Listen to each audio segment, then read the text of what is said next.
Bouffées de chaleur, saute d'humeur, les troubles de sommeil, les symptômes de la ménopause peuvent-ils être atténués? La réponse dans un instant.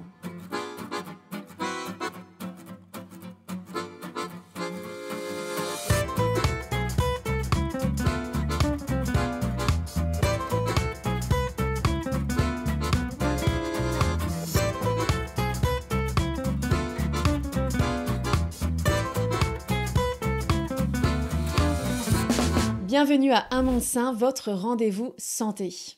La ménopause est un phénomène naturel. C'est une période dans la vie d'une femme marquée par l'arrêt des règles et ainsi de la fonction ovarienne. Alors, les symptômes varient d'une femme à l'autre, mais selon l'INSERM, 20 à 25% des femmes souffrent de troubles sévères liés à la ménopause. Ce qui n'est pas négligeable du tout, n'est-ce pas Anne? Oui, et d'autant plus que même si elle n'est pas considérée comme une maladie, les symptômes qui accompagnent la ménopause peuvent vraiment souvent affecter la qualité de vie. Et c'est pourquoi aujourd'hui notre nutritionniste Anne-Marie Croix fait le point sur les aliments à privilégier et ceux à éviter pour soulager ces symptômes. Noémie et moi également, nous avons préparé des recettes délicieuses et simples incluant ces aliments clés que vous pouvez intégrer au quotidien. Vous n'allez pas vouloir manquer ça. Mais sans plus attendre, voici le Dr. Neil Barnard qui revient sur une étude menée par le Comité des médecins sur les bienfaits d'une alimentation végétale pour gérer les symptômes de la ménopause.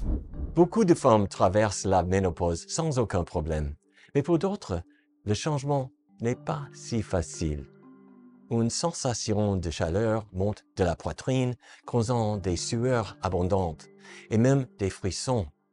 Ces bouffées de chaleur surviennent également la nuit et perturbent le sommeil. Mais dans les années 80, des chercheurs ont remarqué qu'au Japon, environ 15% des femmes avaient des bouffées de chaleur et qu'elles étaient en général bénignes.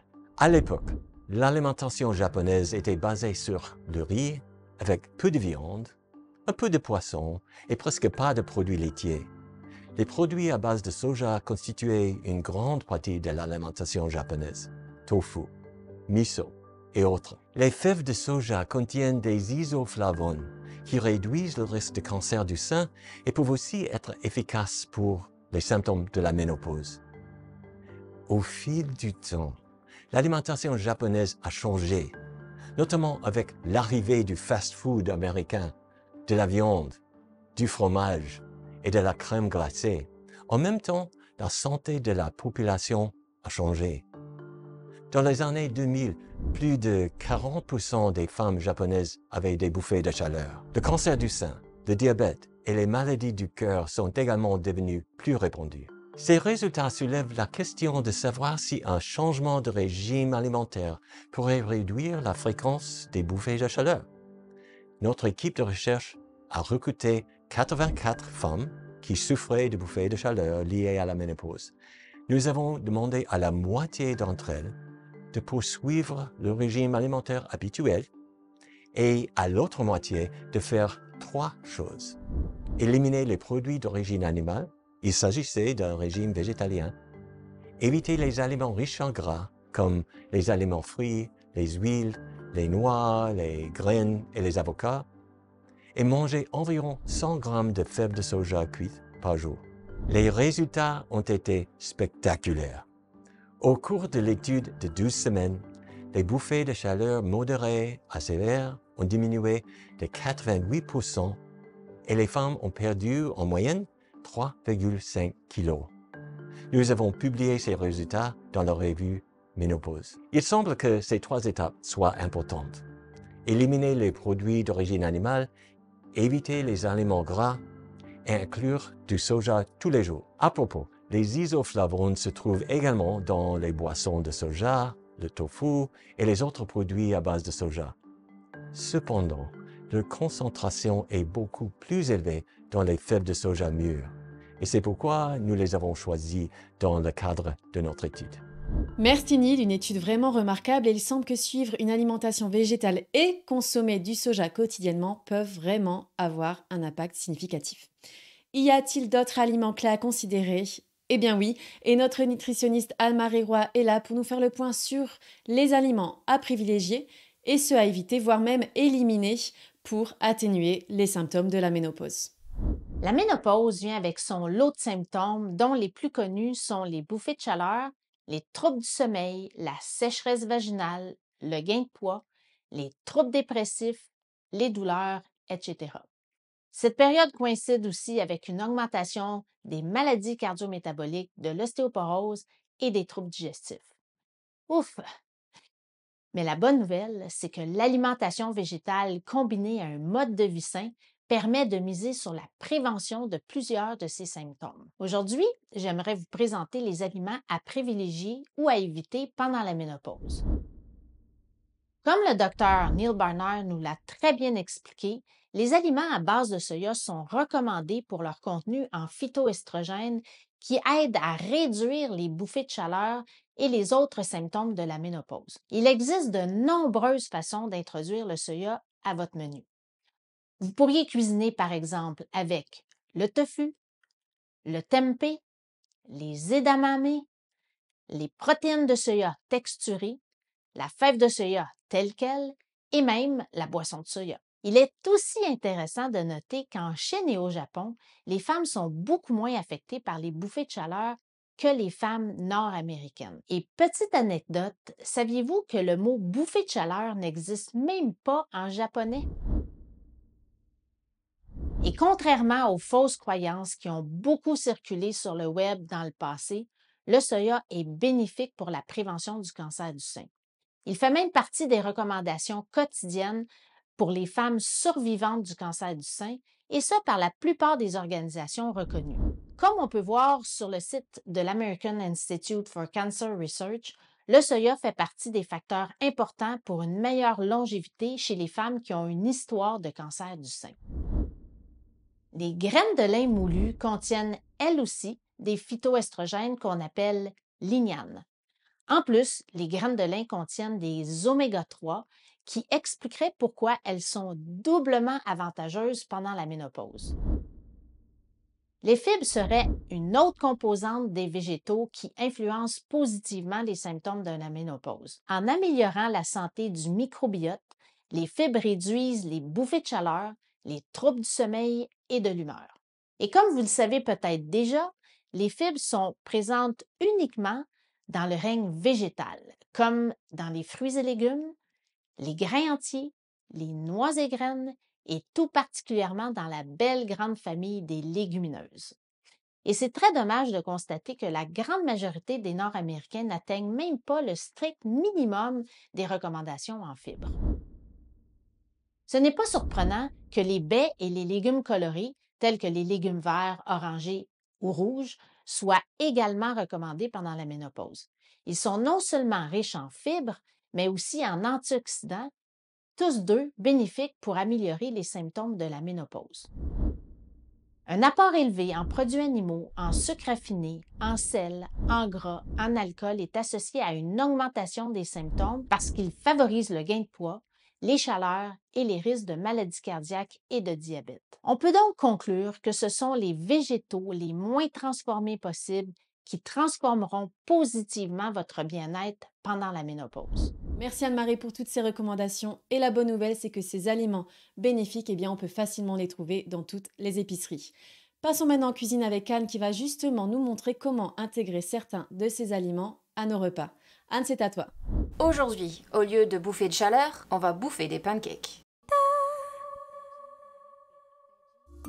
Bonjour les amis, c'est Anne de Veggie Magnifique, le blog et la chaîne YouTube qui partage un mode de vie sainement vegan. Aujourd'hui, on parle alimentation, ménopause et pancakes. Les pancakes peuvent-ils vraiment vous aider à calmer les bouffées de chaleur et d'autres symptômes de la ménopause? Oui, parfois la vie est belle. Voici pourquoi. Il s'avère que le lait de soja et les graines de lin réduisent les symptômes de la ménopause. C'est une bonne nouvelle, car ce sont quelques-uns des principaux ingrédients de ma recette préférée de pancakes. Ajoutez à ça qu'on utilise une farine d'avoine riche en fibres et qu'on garnit le tout de baies riches en antioxydants et on va se régaler. Pour ces pancakes, vous aurez besoin de 2 cuillères à soupe de graines de lin moulues et 6 cuillères à soupe d'eau chaude, 2 tasses de lait de soja, 2 cuillères à soupe de vinaigre de cidre de pomme, 2 cuillères à café de vanille, 2 tasses de farine d'avoine, 2 cuillères à soupe de sucre de coco, 2 cuillères à soupe de levure chimique et 1 cuillère à café de sel.